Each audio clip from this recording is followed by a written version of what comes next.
people look for environment to become successful.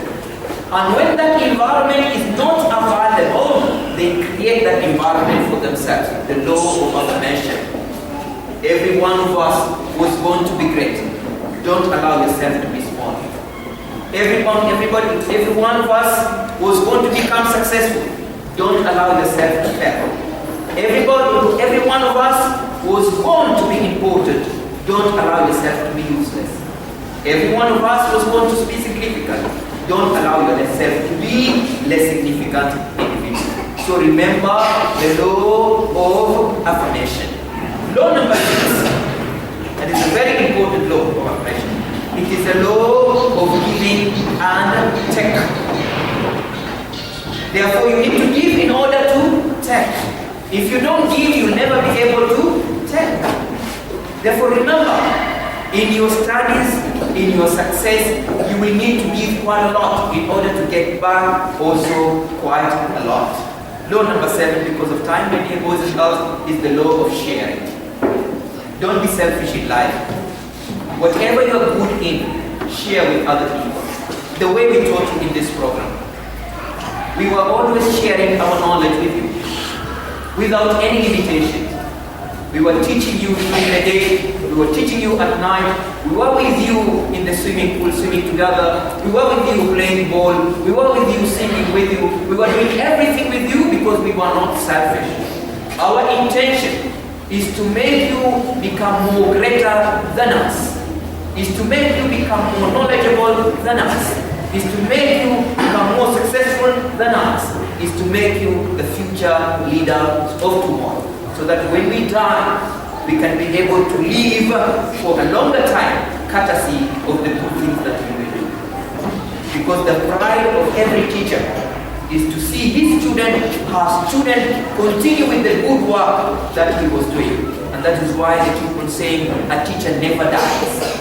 Because even if you die, the student you are leaving behind will make your name grow bigger and bigger. It is my prayer, my dear student, that for 100 years to come, for 1,000 years to come, for 100 years to come, my name Mujahid will be mentioned on this universe. Not because I am living, but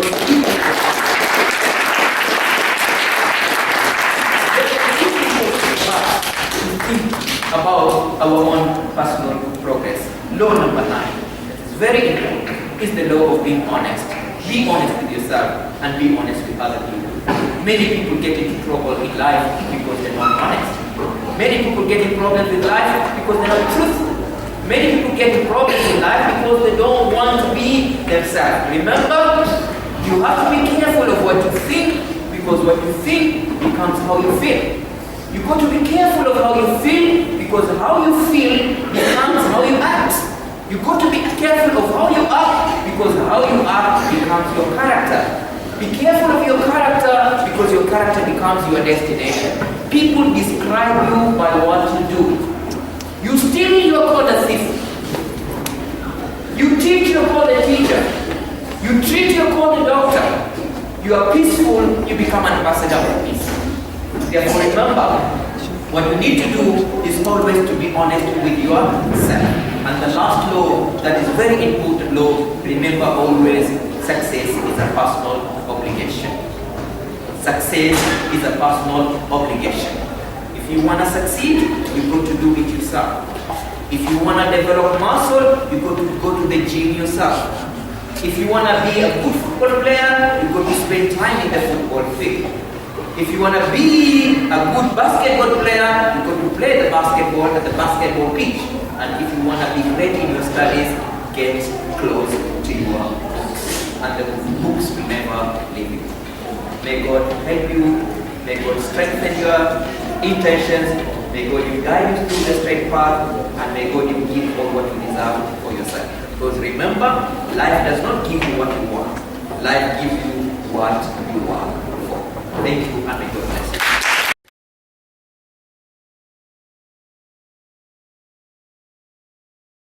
Hamjambo, mabigyan na mabwana. Mimi ni Christopher Science. Ninafanya kazi katika ubalozi wa Marekani. Asante sana. Asante nawe.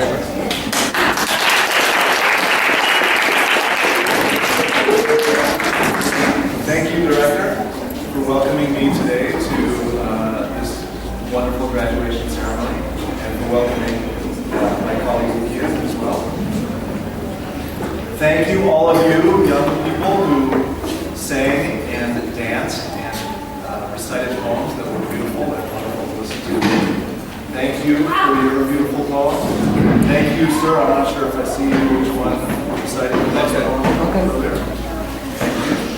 And to the drummers and musicians who sang and danced, thank you. I feel very lucky and very blessed to be here today. I also feel very lucky and very blessed in this life because I've had the opportunity to study language. I have, in fact, studied a number of languages, just like many of you speak many languages. I learned English and French and Spanish and Polish and Russian and a little bit of Arabic and a little bit of Swahili.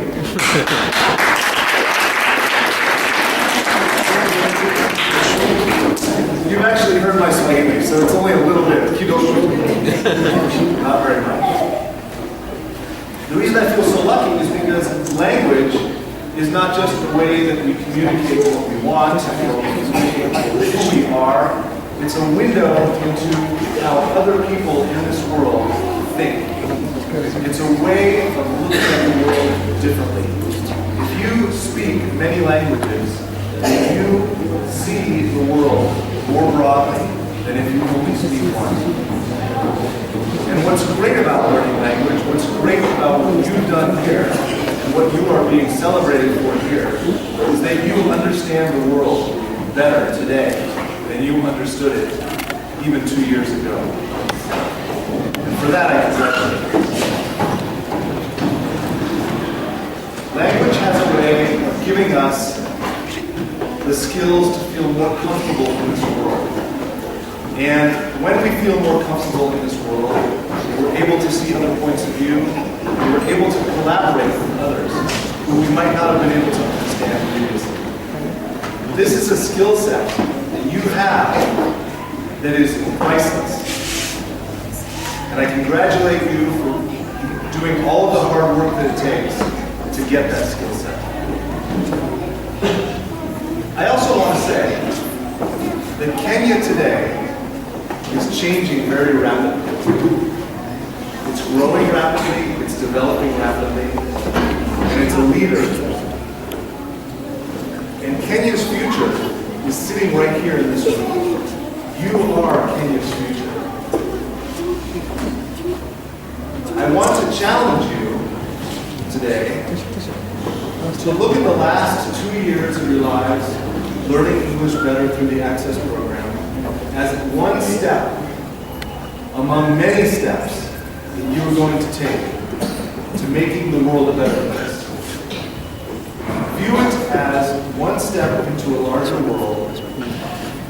There will be many, many steps ahead of you. The director has very eloquently spoken about the hard work that it takes to gain an education. And he's spoken about being honest. So I challenge you to be honest about what path you are on, and never to lose sight of that path. Always think about who it is you are trying to become. And if you do so, and you work hard, you will become that person who is. That we can guarantee you. For my part, I also will take up the challenge of learning Swahili better, so that I understand Kenya better. I understand that there are many, many languages in Kenya. There's no way that anybody can learn the language. But if I'm going to understand Kenya better, I have to learn Kenya better. And if you're going to understand the world better, you have to take up the challenge of learning more languages as well. Congratulations on all the hard work. You're to be commended. Thank you very much for having me today. And I look forward to working with you and seeing you in the front. Asante sana.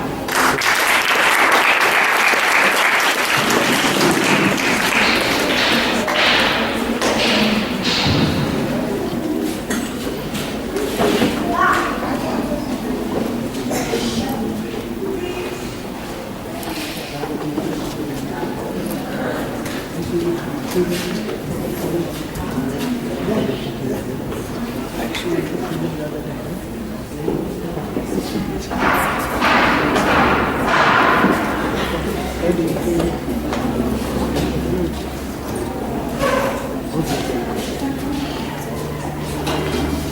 think we want to award the certificates now, the graduates.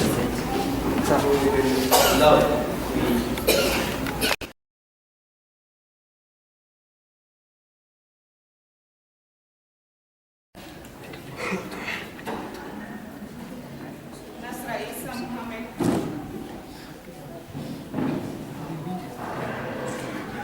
Mohammed.